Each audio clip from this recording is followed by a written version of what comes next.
यो भिडियोमा चाहिँ हामी एफएमजी को लागि सुरुदेखिको प्रोसेस कसरी स्टार्ट गर्ने के गर्ने भन्नेदेखि लिएर सुरु गर्ने छौं।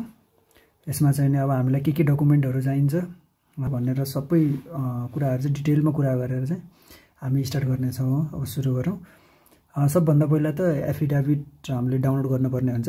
यसरी सिधै तपाईले लेख्न सक्नुहुन्छ कि यो के रे एफिडेभिट फर एफएमजी भनेर लेख्नु भयो नि तपाईले चाहिँ अनि यहाँनिर फर्म एनएमसी रजिस्ट्रेसन डिक्लेरेसन भन्ने चाहिँ यसमा थिचेर डाउनलोड गर्नु होला।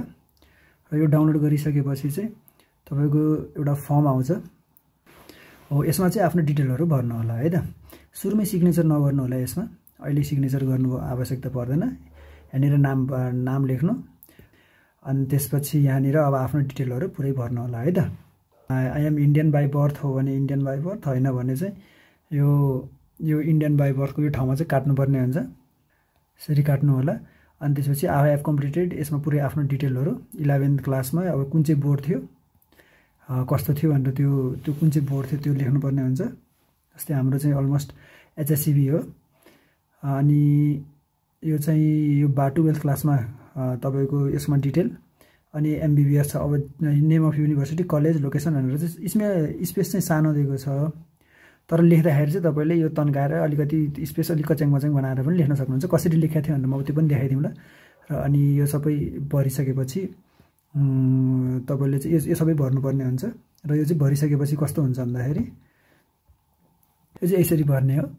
यसमा आफ्नो नाम सबै सम्पूर्ण डिटेलहरु भर्ने। आई एम नेपाली भनेर लेख्ने यहाँनिर यो इन्डियनको ठाउँमा। अनि कम्प्लिटेड यति वर्षमा अथवा चाहिँ अब यहाँनिर जस्तै 10 क्लास फ्रम भनेर स्पेस पुगेको छैन। स्पेस नपुगेपछि यहाँबाट यसरी माथितिर लेख्न पनि मिल्छ। अनि त्यो लेखेर यो सबै डिटेलहरु भरेर चाहिँ अब तपाईले चाहिँ एउटा अलिकति झन्झटिलो काम गर्नुपर्ने हुन्छ। त्यो भनेको त्यहाँ नजिकैको अब नेपालको लागि अथवा चाहिँ तपाई जहाँनिर बस्नुहुन्छ त्यो एरियामा इन्डियाको कुन चाहिँ अदालत नजिकमा छ हो त्यहाँ गएर चाहिँ यो डिटेल तपाईले भरेको यो सम्पूर्ण डिटेलहरु त्यहाँ बुझाउनु पर्ने हुन्छ है। अनि त्यहाँ बुझाएपछि उनीहरुले चाहिँ डिक्लेयर गरेर तपाईको चाहिँ सबै थोक कन्फर्म गरिसकेपछि यस्तो खालको पेपर 3टा पेपर हुन्छ। एउटामा स्टिच लगाएर दिन्छ। यो 3टा पेपरमा चाहिँ उले यसरी लेखिदिन्छ। अनि यसमा सम्पूर्ण डिटेलहरु तपाईको लेखेको हुन्छ र उले चाहिँ दिन्छ, यो फिर्ता दिन्छ है। अब सुरु गरौँ हामीलाई के आवश्यक पर्छ भन्ने कुराबाट। सबभन्दा पहिला एउटा तपाईलाई +2 यो बोनाफाइड सर्टिफिकेट भन्ने डिटेल राम्रोसँग हेर्नु होला। यही डिटेल अनुसार गर्नु भए पनि हुन्छ। डिटेल राम्रोसँग हेर्नुस्। अनि र यसमा चाहिँ अब तपाईले सबै आफ्नो डिटेलहरु भरेको एउटा बोनाफाइड सर्टिफिकेट बनाउनु पर्ने हुन्छ यस्तै खालको। अर्को भनेको तपाईको नागरिकता छ भने नागरिकता, नत्र भने पासपोर्टको फोटोकपी गराएर यसरी यो सेल्फ एटेस्टेड बाइ मी भनेर गर्नुपर्ने हुन्छ।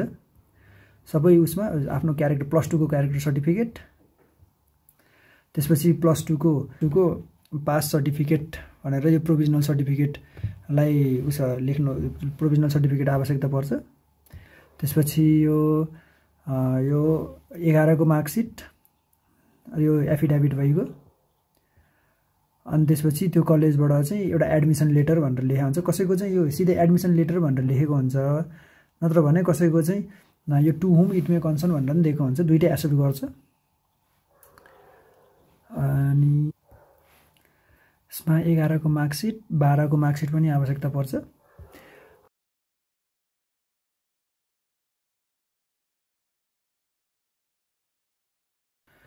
मैले चाहिँ मेरो पीडीएफ चाहिँ यो अल पीडीएफ मेकर भन्ने एउटा एप हुन्छ। हुन त मैले यसको प्रमोसन गर्न खोजे हैन त। इभन मैले एनएमसी को त्यो सर्टिफिकेटहरु बनाउँदाखेरि यसैबाट पीडीएफ बनाएर अनि साइज घटाएर गरेको हो। र यो पीडीएफ मेकरको एप खोलेपछि चाहिँ यहाँनिर अप्सनहरु आउँछ कन्भर्ट टु पीडीएफ भन्ने। यहाँनिर चाहिँ इमेज टु पीडीएफ मा थिच्ने।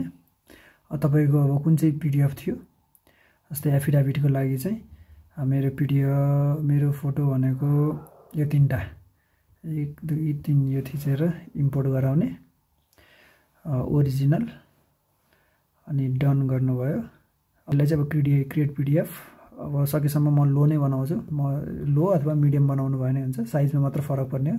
र त्यसमा यो एमईसी को साइडमा त्यसको साइजको रेस्ट्रिक्सन केही गरेको छैन।